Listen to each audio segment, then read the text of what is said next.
सभेतनं भुजबळांनी आणि टीका देखील केलेली आहे, तर दुसरीकडे सरकारच्याच कार्यपद्धतीवर संशय देखील व्यक्त केलेला आहे। ज्या पद्धतीने सरकार कुणबी प्रमाणपत्र नोंदणीचे दाखले शोधत आहे त्यांवरती भुजबळांनी टीका केलेली आहे। कसं पाहता? मी रात्री प्रवास करत येत असताना भुजबळ साहेबांच्या वेगवेगळ्या व्हिडिओज ते मी पाहिले।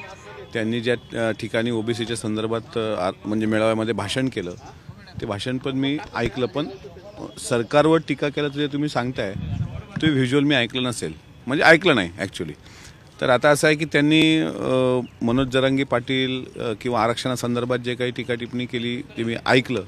शेवटी परवाच्या दिवशी म्हणजे पाहिलं सुद्धा तुम्ही, परवाच्या दिवशी सभागृहामध्ये मराठा आरक्षणावर चर्चा होत असताना सर्वांना आम्ही विनंती केलेली आहे बोलत असताना की कोणीही कोणावर टीका करताना ओबीसी मराठा असे दोन वितुष्ट निर्माण होतील असा प्रयत्न करू नये। आमची पण दोघांना पण विनंती आहे, जरांगे पाटलांना विनंती आहे, भुजबळ साहेबांना पण विनंती आहे की अशा पद्धतीनं दोन समाज विचलित होतील असं कोणीही वक्तव्य करू नये। आणि राहिला सरकारवर नाराजीचा असलेला त्यांचा प्रश्न जो तुम्ही विचारलाय, तर त्यांना जो अनुभव मांडायचा होता तो त्यांनी वैयक्तिकरित्या मांडला, पण सरकारमध्ये ते सध्या मंत्री आहेत आणि मला असं वाटते की हे भूमिका त्यांनी का मांडली याचं उत्तर ते स्वतःच दिलं। पर वारंवार एकूणच कुणबी प्रमाणपत्र जे मिळत आहेत त्यावरून त्यांनी संशय व्यक्त केला की इतकी प्रमाणात कुणबी पत्र कशी काय लगेच मिळत आहेत, खोटे कुणबी प्रमाणपत्र दिले जात आहेत। एकूणच या विधानांमुळे युतीमधले आमदार खासदार हे देखील नाराज आहेत भुजबळांच्या या अपरोक्ष टीकेवर। नाही, मी तेच म्हणतोय की टीका टिप्पणी करताना दोन्ही समाजात बॅलन्स राहील असं सर्वांनी बोललं पाहिजे। आता मोठ्या प्रमाणात ओबीसीचे म्हणजे कुणबी प्रमाणपत्र भेटत आहेत, तर मी परवा जर माझं भाषण तुम्ही विधान परिषद ऐकलं असेल तर कुणबी असल्याचे अनेक दाखले मराठा समाज संदर्भात मी स्वतः दिलेले आहेत। इथले राजे भोसले नागपूरमधले हे इथे कुणबी आहेत। छत्रपती शिवरायांच्या तत्कालीन इतिहासाच्या संदर्भ साधनामध्ये कुणबी हा उल्लेख आढळतो। त्याच्यामुळे समाजाची मागणी रास्त आहे, पण आमच्या पक्षाची भूमिका ओबीसीच्या आरक्षणाला धक्का न लागता मराठा समाजाला न्याय मिळावा। आणि काल मुख्यमंत्री एकनाथराव शिंदे साहेबांनी तेच सांगितलं की मराठा समाजाला न्याय देण्याचा आम्ही प्रयत्न करू। वारंवार सरकारकडून सांगताय की ओबीसी समाजाला, मग भुजबळ एवढं का बोलतायत? आता तो अभिव्यक्ती स्वातंत्र्य आहे त्यांचं, त्यांना बोलण्याचा अधिकार आहे। मंत्री आहेत, सरकारमध्ये आहेत, त्यांच्याकडे कॅबिनेट मंत्रिपदाचा दर्जा आहे, मंत्रिमंडळात बोलले पाहिजे, पण असं का म्हणजे मुद्दामून तेढ निर्माण करण्याचं काम सध्या सुरू आहे का?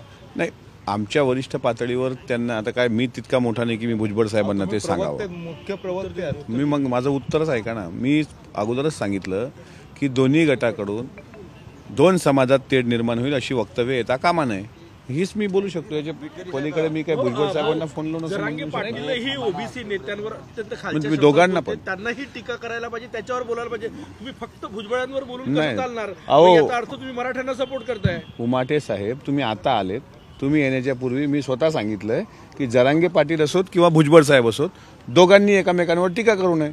मी कोणा एका पक्षाची कोणा एका समाजाची बाजू घेत नाही आहे, मी पण ओबीसीतला घटक आहे ना, मी पण ते सांगतो। काल शिंदे समिती तुमच्या गटावरती जोरदार टीका केली आहे। पनवेल मेळाव्यामधून शरद पवार आणि अमोल कोल्हेंनी जोरदार टीका केली आहे तुमच्या गटावर, अजित पवार गटावर। काय टीका केली त्यांनी? टीका ते म्हणतात की शरद पवारांनी काय नाही केलं ते माहिती नाही अजित पवार गटाला।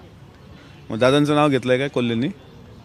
कोल्हे साहेबांना माहीत आहे की कोल्हे साहेबांना शिरूर लोकसभेमध्ये कोणी मदत केली, ते कशासाठी भेटले होते, आणि मला पूर्ण विश्वास आहे की कोल्हे साहेब हे यांना बोलायला लावलं असेल, ते अंतःकरणातून बोलले असतील असं मला वाटत नाही। पण जर ते बोलले तर त्यांना अजितदादांनी काय काय मदत केली हे थोड्या वेळात मी स्वतः आपल्या समोर येऊन सांगेल। निवृत्त न्यायाधीश विधानभवन परिसरामध्ये की शरद पवारांनी नेमकं मराठा आरक्षण का दिलेलं नाही, तो बेदरे जो होता आरोपी तो जयंत पाटील आणि शरद पवारांसोबत कसं असे होर्डिंग्स लागले या परिसरामध्ये?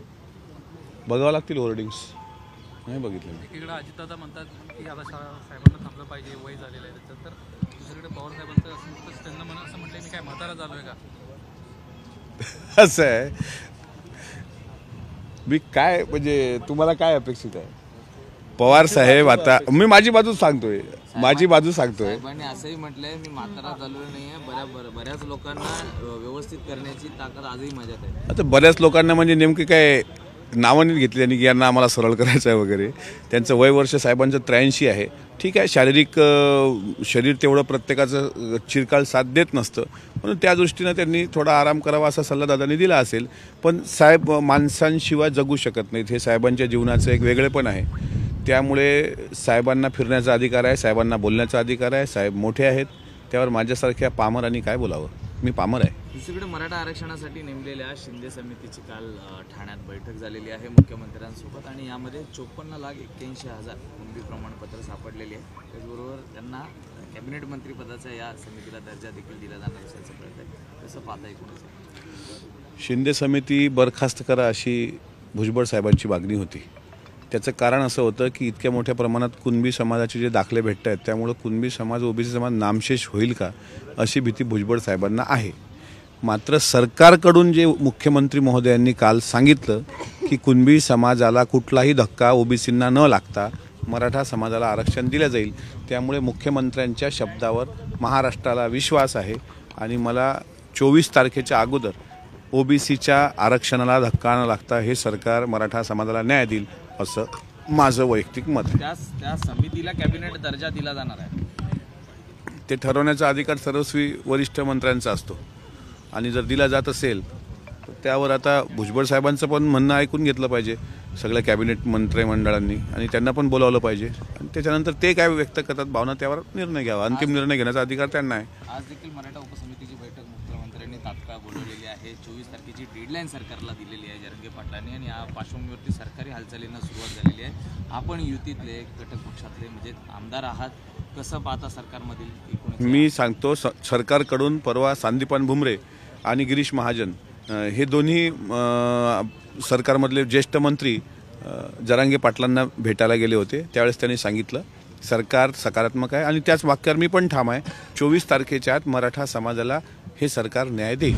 महाराष्ट्रातील ताज्या बातम्यांसाठी बघत रहा टाइम्स टुडे टीव्ही. सोबतच शेअर करा, सबस्क्राईब करा आणि बेल आयकॉन प्रेस करा.